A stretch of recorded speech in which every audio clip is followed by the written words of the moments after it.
Hey, welcome back, my inquisitive young spirits. Today, we are going to go over just some more work and conservation of energy problems.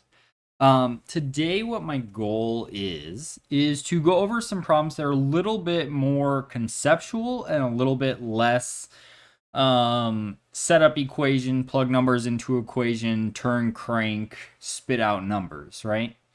We're going to look at a couple problems that require you to just sit and think really hard. And I think these are some of the harder problems just because you don't have any numbers and it's kind of hard to, I don't know, it's hard to explain how to do problems where you just sit and think really hard, right?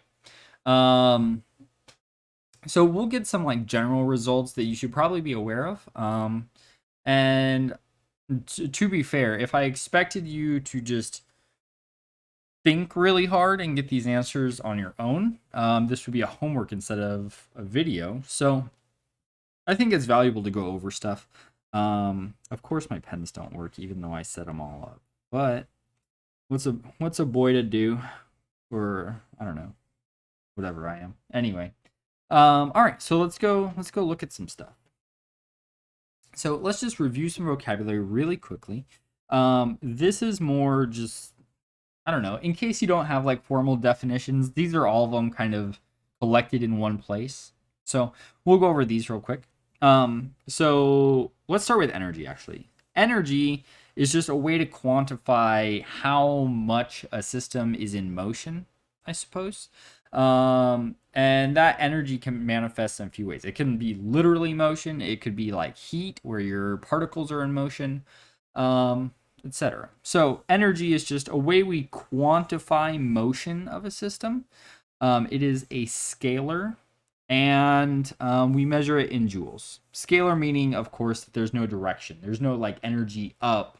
There's just energy because something is moving up, but energy itself doesn't have a direction. It's like a pile of energy. Maybe that's a bad analogy, but I think you'll get it the more you think about it. So, work is the amount of energy being added or removed from a system. That's the important part right there. It is the change in energy of a system. Of course, you know that it's required to have a force applied over a distance to do work. The force has to be either in the direction the object is moving or opposite the direction, in case we want negative work, which is energy being removed. We have kinetic energy, which is maybe the most intuitive definition of energy given the way I define energy, which is to quantify motion. So kinetic energy is the amount of energy a system has because some of the mass in the system is in motion. So this is just if something is moving, it has energy. Gravitational potential energy. Potential energy is just the possibility that we can get motion out of the system. This is the amount of kinetic energy a mass will gain as gravity does work on the object as it falls. So this is just if I let something fall, how much kinetic energy will I get out of it falling? That's the potential energy. It's how much kinetic energy could I get out of the system. Same thing with elastic potential energy. It's how much kinetic energy could I get if I let an object be acted on by a spring. If I let a spring push my object, how fast can I get the object to move? It's not that I have energy, right? It's not an energetic system. It's all stored up somehow. Pulling a spring doesn't make the particles in the spring jostle more. Actually, I'm not sure. That might not be true. They might jostle more. I've never looked at a spring under a magnifying glass while it's been stretched, but I suspect they don't jiggle more. But that's me just, spouting nonsense. Anyway, those are our types of energy. These three types of energy fit into one kind of overarching category called mechanical energy. If something is talking about how much mechanical energy does a system have, mechanical energy is all three of these energies together. Together, those three types are mechanical energy. All right. So let's talk about generally some tips for using energy in work. Some of these are more geared towards the set up an equation, plug numbers into the equation, do algebra approach. Some of these are not necessarily geared that way.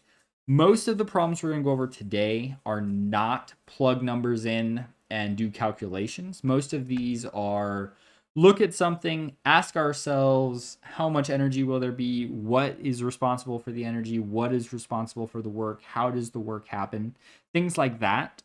But these are still good tips to have nonetheless. So my first tip is write a conservation of energy equation. This is the conservation of energy equation. And I don't know if you can necessarily call it conservation of energy since there is a work term there. And work is not conserving energy. It's adding or subtracting energy. But this is kind of your go-to equation whenever you're dealing with energy. It's however much you start with plus or minus however much you put in or take out equals how much you have at the end. Generally, this and this will be the same, and they'll just break up into different types, right? Maybe our initial energy is gravitational and our final energy is kinetic, but sometimes we'll do work. We'll either take some energy out with friction or we'll put some more in with like some boosters or something. But in general, this is where you should start with every energy problem.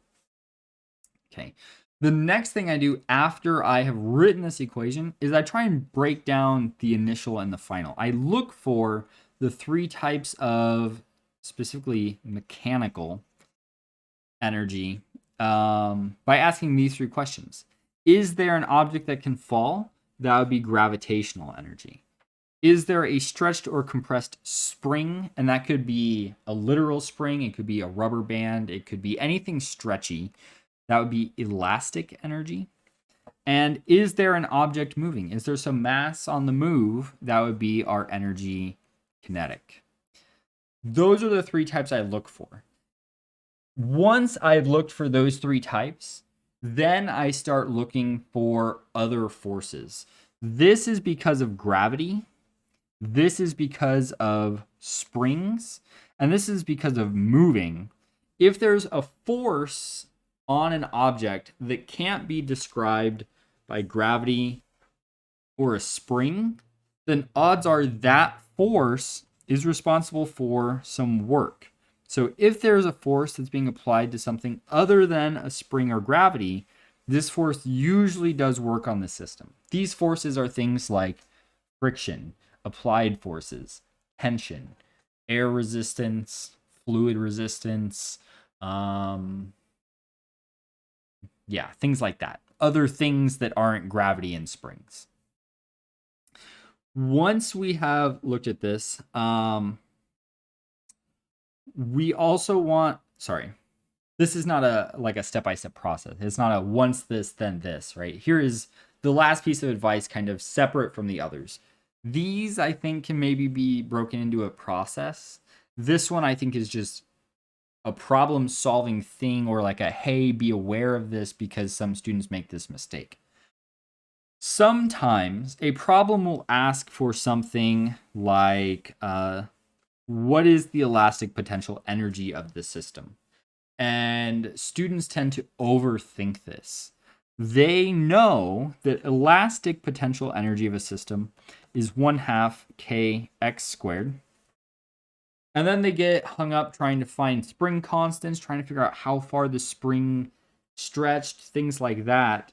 When really they say they have a launch. Ooh, that's not a launcher. Here, you got like a Nerf gun or something, right? And then it shoots like your Nerf dart out, right? And you know how fast this is going, and they say, what's the elastic potential energy? And they don't tell you anything about how far the spring in here was compressed. They don't tell you how stiff it is. They just say, what's the energy? Well, the energy can be determined by the kinetic energy of that, right? If you're just conserving. So don't overcomplicate problems, right? Figure out what they're asking for, then look at ways you can find that. You don't always have to use elastic equals 1/2 kx squared. You don't have to use energy kinetic equals 1/2 mv squared. Sometimes you know that elastic energy initial equals gravitational energy final. You can find this number and it's equal to the number you're looking for. So it's just this number, and you don't need to find all the little pieces that go into making that number. So try not to overthink problems. All right. So what we're going to do is we're going to look at a problem now that is very much conceptual. You can see in the problem there are absolutely no numbers here.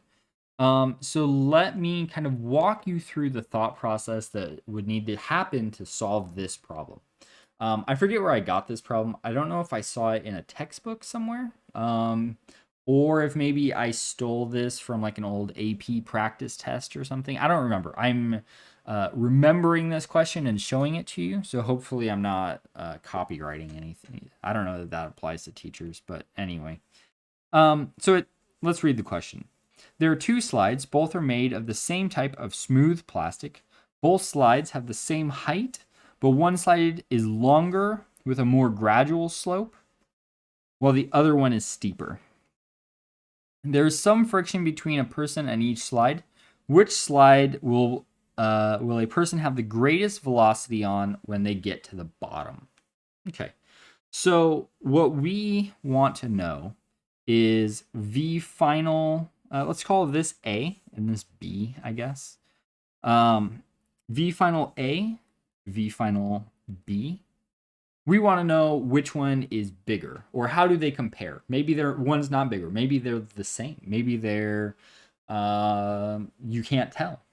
It's hard to say. So I think the place we should start is with maybe, I don't want to call it hypothesis, right? But you want to look at a problem and you probably have a gut instinct which one you're going to go faster on. Is it this one or this one?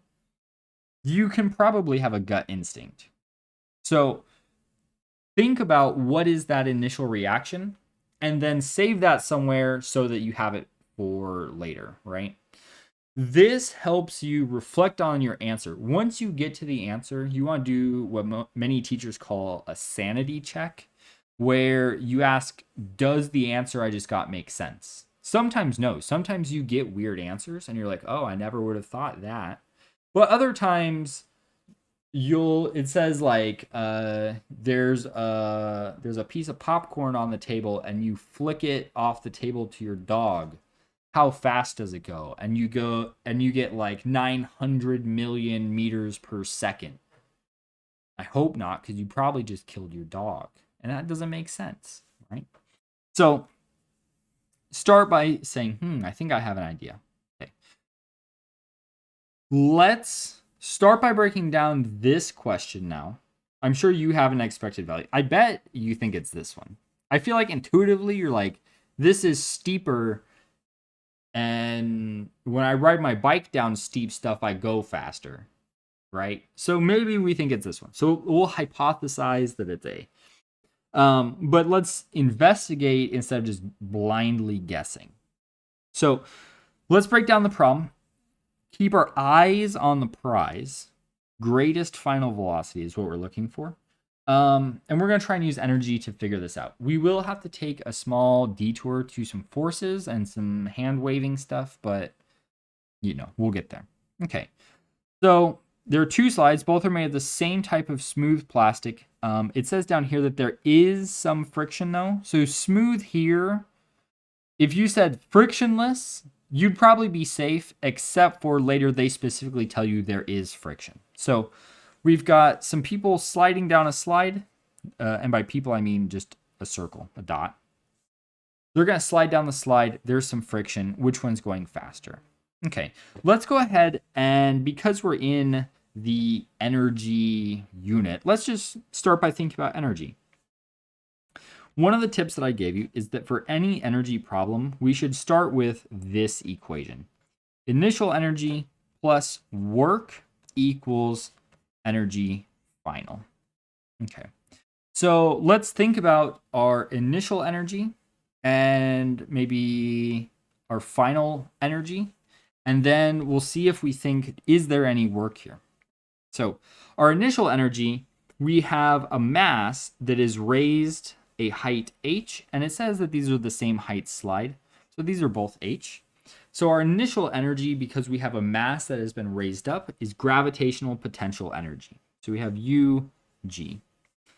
Assuming it's the same child or same person going down these slides, same mass, same height, same gravitational constant, UG MGH will be the same for both slides. So we start with the same amount of potential energy. Okay. What kind of energy are we going to have when we get to the bottom of the slide? At the bottom of the slide, the height is 0, so we don't have any gravitational potential. There's no spring on this slide. There's not like a big bouncy thing at the bottom that flings you back up the slide. That'd be cool, but there isn't one.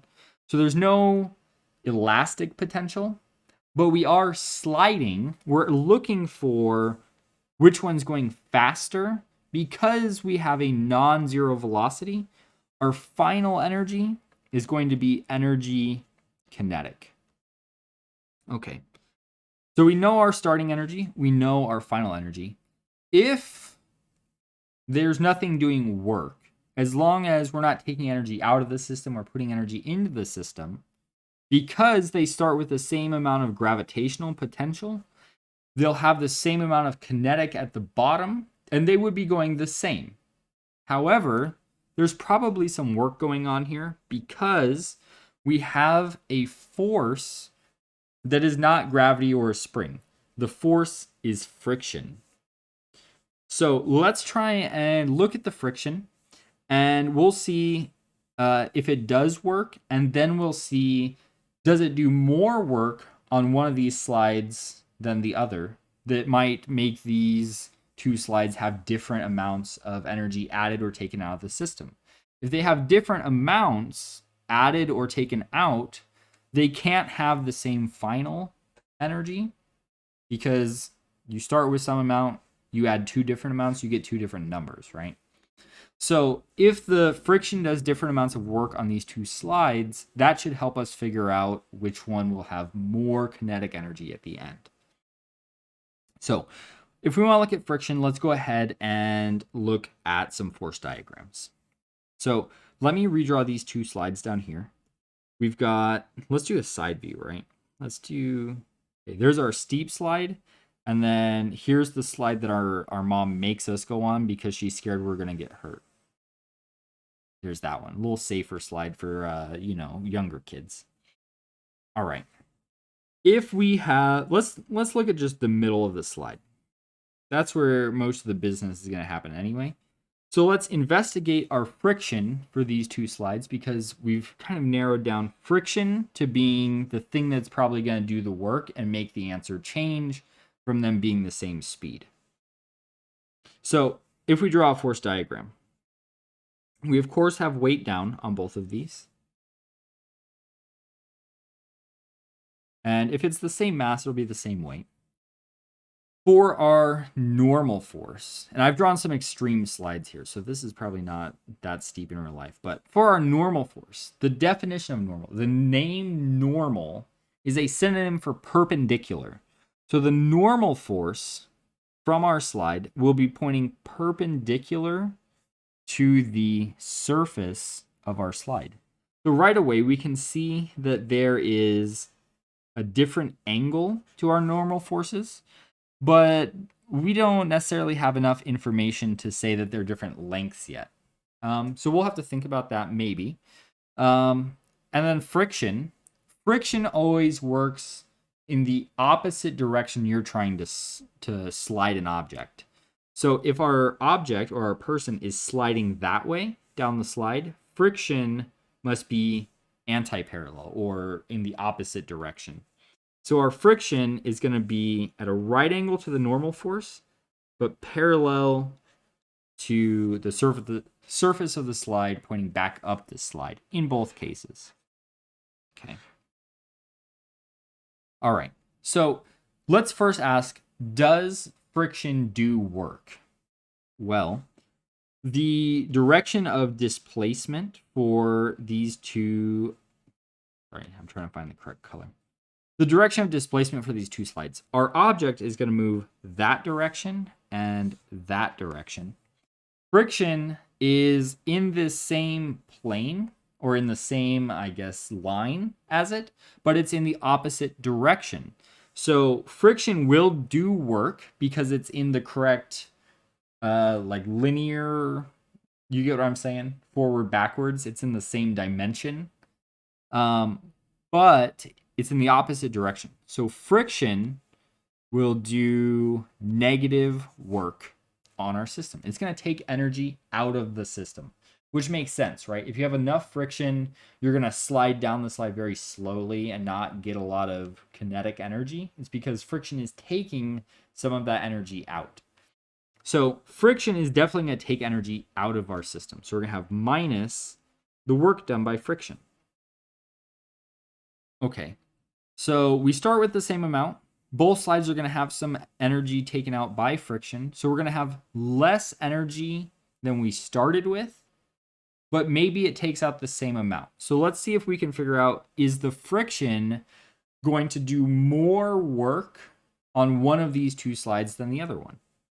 So work due to friction is going to be the force of friction times the displacement or the change in position.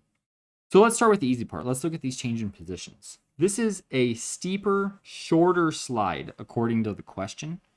So delta x from here to here, this distance is smaller for slide A than it is from here to here for slide B. So right away, it looks like slide B might have more work done by friction because friction has a much longer displacement to work with. Okay, so we're thinking the work done by friction here might be more because there's more distance. But maybe friction itself is smaller here, and if it's big here but over a smaller distance, maybe it evens out. So let's see if we can figure out how much friction there is just to be safe. Okay. Let's stop and look at the equation for friction. Friction equals mu times the normal force. Mu is a function of the materials that are rubbing together. In the problem, it says same type of smooth plastic. So what this phrase is telling us is that the coefficient of friction on slide A is the same as the coefficient of friction on slide B. Because they're made of the same materials, they have the same coefficients of friction. We are allowed to make that assumption. Okay. So the difference cannot happen because of mu, because they're made of the same materials. The only way we'll have more friction on one slide than the other is if the normal forces are different.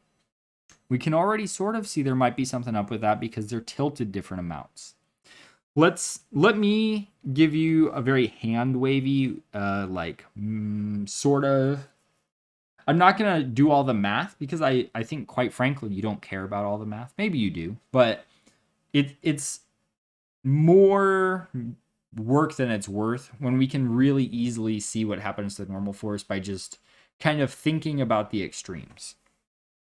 Let's break this up into a couple cases. We could have an object on a flat surface, and we want to think about what happens as the surface tilts more and more, like this. And then we'll look at maybe the most extreme, a vertical surface, most tilt possible. Okay. So when the surface is flat, the weight of the object and the normal force balance each other out because it's flat. It's not going to go anywhere. Because it's not going anywhere, Newton's first law says the forces must balance. As we tilt this, the forces become unbalanced. The weight is still down for all of these, and the weight is going to be constant. But something is unbalanced here because our normal force, that's maybe a little too tilted, but c'est la vie, is gradually tipping over. And we've seen this problem before. If we tip it and there's no friction, this object will accelerate because now there's an unbalanced force. Okay. Let's look at the extreme case. If you have a vertical surface and then a mass that was maybe you like had a mass or a block and then you like put your finger on this, what do your fingers look like? I don't know. Fingers are hard to draw, you guys. And you're holding against. Then you let go. There's no normal force here. If you let go, this block doesn't push itself into the surface anymore. So the surface doesn't have to push back anymore. There is no normal force because there's no force trying to shove the mass through the solid thing. So the normal force here is 0. So we can kind of see a pattern here. Normal force here equals weight. Normal force here we said is a little less than weight because they're not balanced. Normal force here is 0. It looks like the normal force kind of goes towards 0 the more we tip it. Okay. Using this kind of logic, we're going to say the more tipped something is, the smaller the normal force. That means because A is tipped more than B, this normal force and A must be less than the normal force of B. Okay, same coefficient of friction, smaller normal force. Friction A is smaller than friction B. Let's put this all together now. A has less friction and less distance than B does. So the work done by friction on slide A is smaller than the work done by friction on slide B. Okay. What this means is that on A, we lose less energy and there is more kinetic left over because friction does less work. Because we have more kinetic energy at the end, we will be going faster.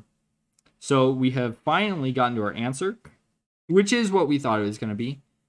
Slide A will have the faster slide speed. You'll be going the fastest on slide A because friction has less distance to work over and is weaker because the normal force is smaller when you tilt more.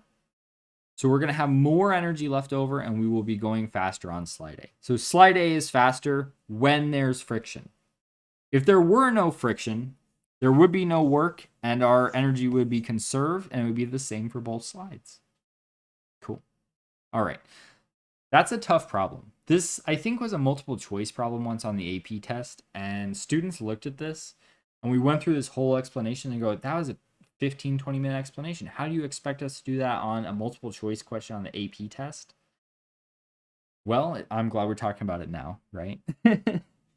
So, there we go. Important things we learned here. Normal force gets weaker. The more tipped a surface is.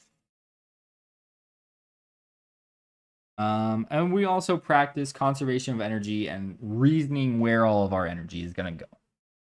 All right. Yeah, I think that's all I need to say about that one. Let me know if you have questions. All right.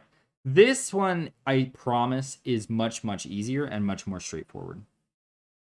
This is also, I think, a demonstration. You'll see when you go to college, if you take physics, they'll pull this big thing out and they'll set it up in your lecture or whatever, and they'll show you this, and they'll give you some points if you can guess which ball goes to the end first.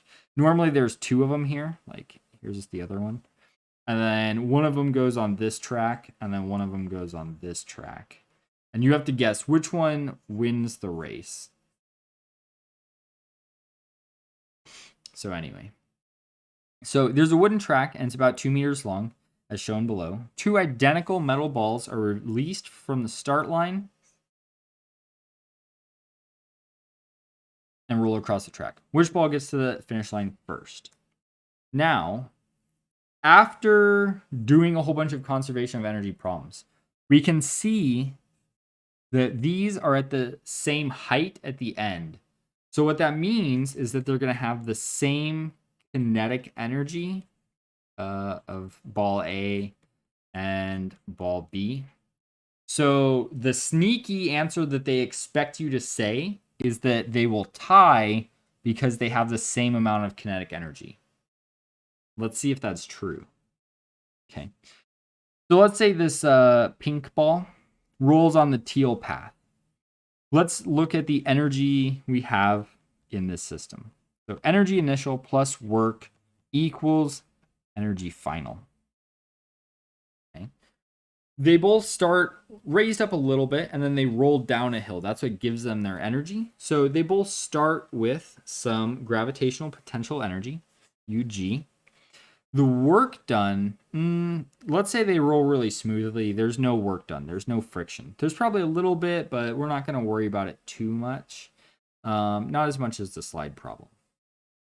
And then when they get to the end, I mean, they are raised a little, right? Like this is not zero. So maybe they have a little bit of gravitational. So we'll put initial and final. Plus, they've fallen a little bit too. So then we turn some of this gravitational into kinetic. So this is not necessarily going to tell us our answer.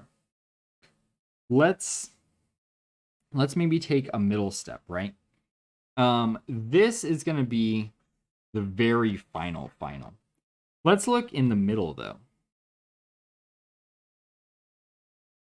In the middle, the pink ball will have some gravitational. It's still a little bit up, right?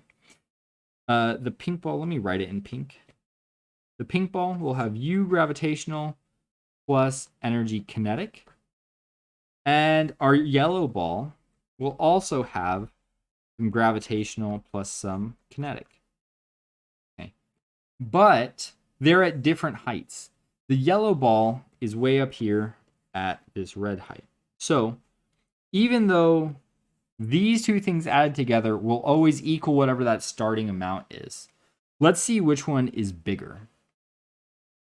For our pink ball, it's fallen farther, so more of its gravitational has turned into kinetic. So if we just use like sizes to represent these, for the pink ball, we'll have some gravitational plus more kinetic, while our yellow ball will be more gravitational and less kinetic because it's higher up. Less of that gravitational potential energy has been converted to kinetic. So if this one has more kinetic energy, what does that mean? If they're identical balls, they're the same size, same mass, everything. If we have more kinetic energy and the masses are the same, that means the velocity must be bigger for the pink ball, which makes sense. So if it is going faster, will it win the race? That's how you win races, right? The thing that goes faster wins the race. The faster car wins the race. I was going to say the faster rabbit beats the turtle, but I think that's not how that story goes. But the thing that goes faster will win the race.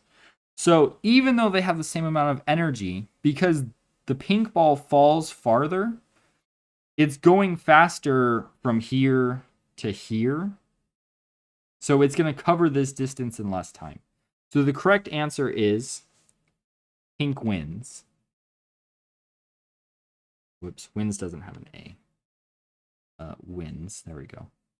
Pink wins because for most of the race, more of its energy is kinetic energy, while yellow keeps most of its energy in gravitational potential energy. So it will roll slower and not win the race.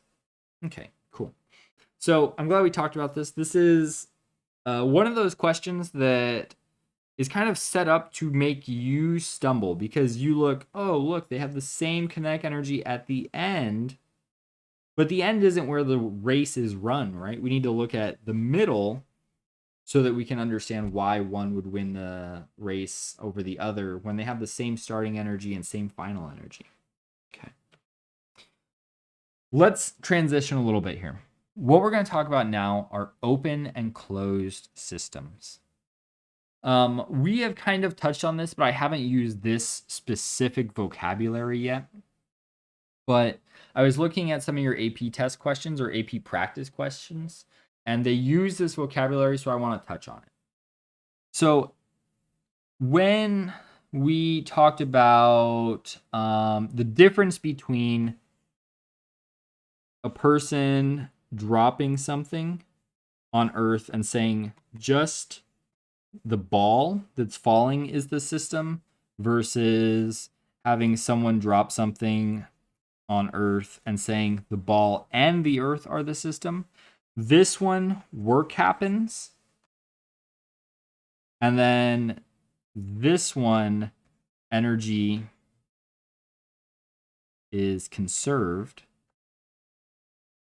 This is the idea of an open and closed system. So the definition of a closed system is that the total amount of energy in the system is constant, meaning we're not gaining any energy from any outside influences, i.e. the Earth applying a force to the thing inside our system and adding kinetic energy to it by doing work on it. Instead, we just count it all as energy in this system and conserve it. We say this pile of energy moves over there and turns into this other pile of energy, but the two piles still add up to the same total amount of energy. A closed system has a constant total amount of energy. Conversely, an open system, there is work being done on the system. So there is some outside thing doing work on the system, either adding energy to our system or removing energy from the system. Let's look at a few examples and talk about, is it open or closed? Let's talk about common ways a system is open, and then we'll do that. So the most common, thief of energy, the most common way a system is open is we lose energy because of friction. This is why 99% of systems on Earth are open systems. It's because on Earth, almost everything has some sort of friction to it. There is no perfectly smooth, frictionless things, with like one or two exceptions. And those things are really only found in physics labs and like really high-end engineering applications that you probably have never used. Right. Okay. So friction is the best way for a system to be open because it steals energy. It does negative work on the system, lowering the total amount of energy, ergo open system. Okay. Friction can be a couple of things. It can be like air resistance is friction, not wind resistance. Just regular plain old friction, like rubbing stuff. What else is friction? Like liquid resistance, like a boat going through water. If you turn off your motor, your boat stops super fast because there's all this thick stuff in front of it. So water resistance or like water drag viscosity does that. Yeah. Okay.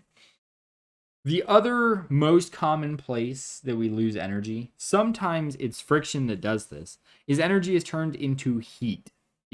Something gets hot, you cannot get energy back out of that hot thing. Um, for example, if you rub your hands together, or actually let's say there's friction in like a motor or something, and then that makes the part in the motor really hot. There's not a way for you to like stick a wire into the solid piece of motor and extract the energy so it gets cold again, right? There's no like heat sapping thing that turns it into electricity. I don't think.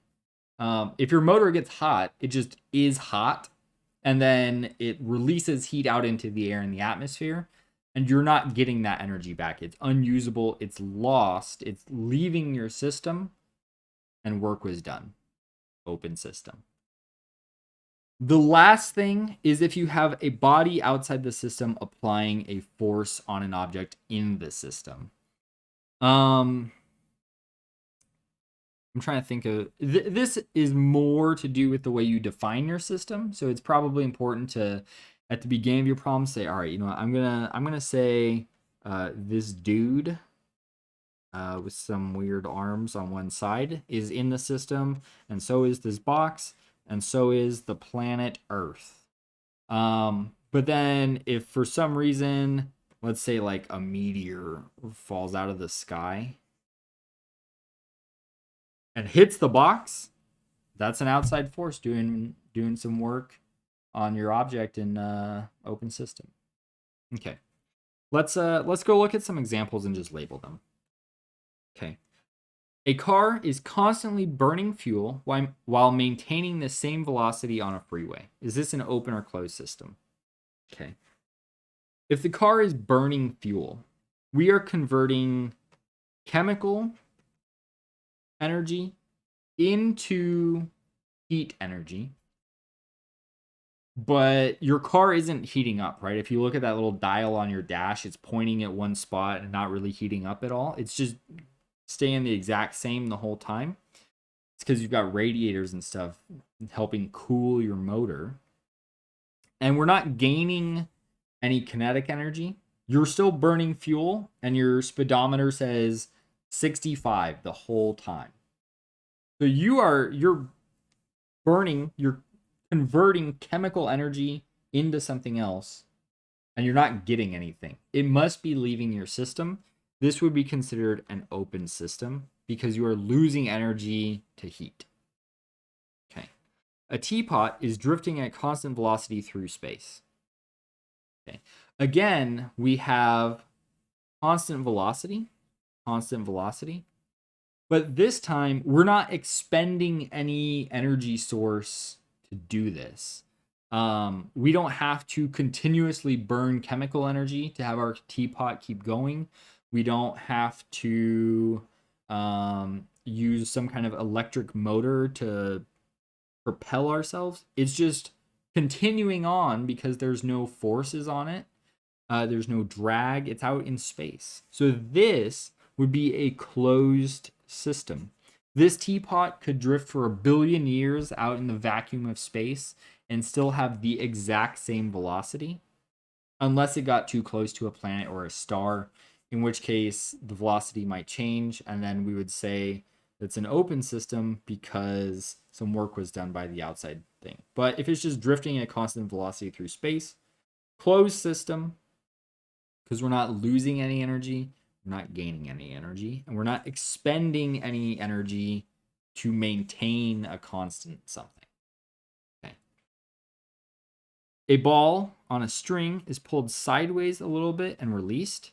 It sways back and forth, gradually coming to a stop. So we have a pendulum, and this thing is going to just back and forth, and then it will stop eventually. So when we pull it sideways, it's lifting up a little bit, right? Like it's lifted. So it starts with some gravitational potential energy, and it sways back and forth, goes kinetic energy, potential energy, kinetic energy, potential energy, kinetic energy, potential energy. But because it is gradually coming to a stop, somehow is losing that energy. When it does one sway, it doesn't come quite back up to the same height. So we've lost some energy. It might be friction, it might be air resistance. Maybe this is rubbing up here and there's some heat generated.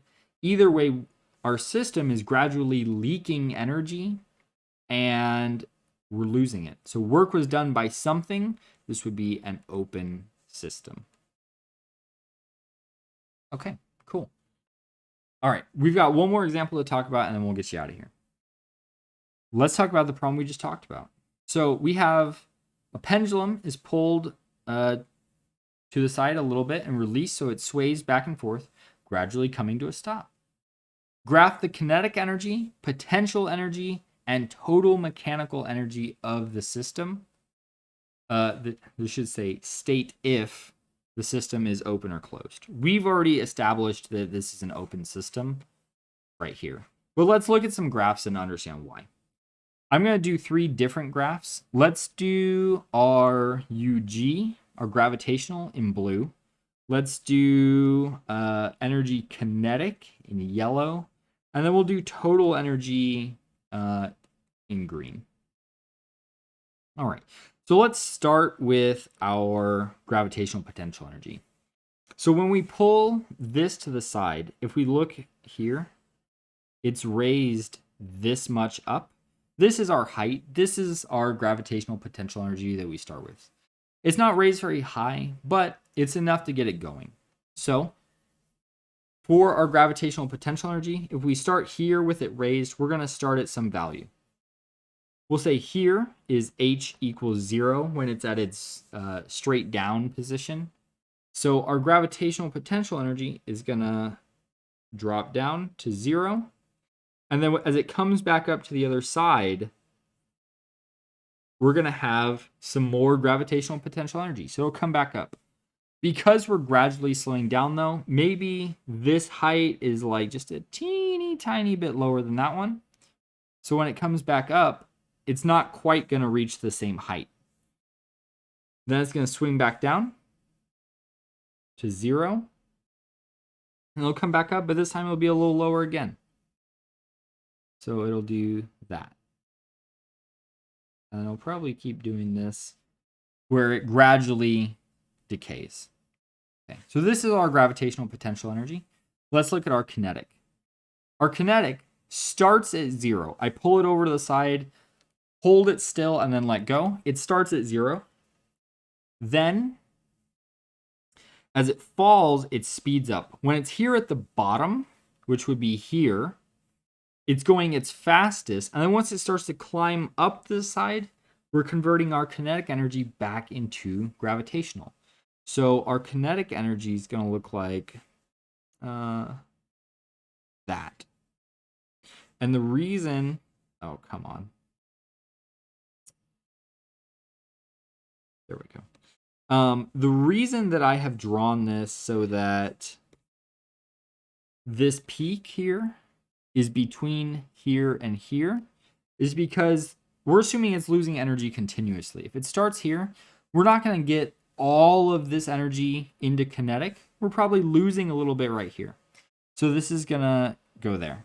As it climbs back up, here it will stop again. So when it's at that maximum potential energy, our kinetic energy has dropped down to 0. And then it's going to do something like this.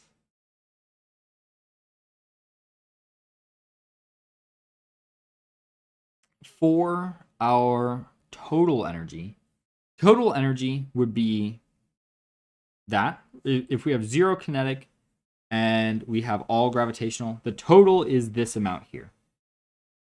What this green one would be the sum of the blue graph and the yellow graph. And if I've drawn this correctly, we've got a lot of blue, a little yellow. Some blue, some yellow. Same, more yellow, less blue.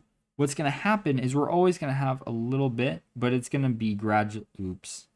Hang on. Let me try that one more time. It's going to be gradually decreasing like that. So our total energy might be a negative linear. It might be 1 over x. It might be a decaying exponential. We're not really sure the specifics, but it's not going to wiggle like the other two. It will be a nice smooth line without any bounces up and down, but slowly decaying. So that would be our 3 energy graphs. All right. So from this lesson, what I'm hoping that you get out of this is you can make some powerful conclusions about systems without having to beat them to death with algebra. We can look at systems, we can make some pretty complex descriptions of systems by just looking how much energy is here, how much energy is here, how much energy is here, what types. We can get these cool graphs that look very nice, and we can kind of look and see, is an open or closed system? Well, our total energy is going down, so we're losing energy. We're losing energy. This difference from here to here, this would be the work done by friction or something. These are some of the conclusions we can come to without having to beat it to death with algebra. So hopefully this helps you maybe understand energy a little bit more without looking at math. Sometimes I think that I overdo the math and underdo the explaining. So hopefully this kind of shores up our understanding without getting really bogged down in, can I plug in numbers? Can I manipulate equations? So you're going to have some conceptual energy problems. You might look at some graphs, things of that nature. If you have any questions, please let me know. I'll be in the WebEx. Otherwise, have a wonderful day. I'll see you guys next time.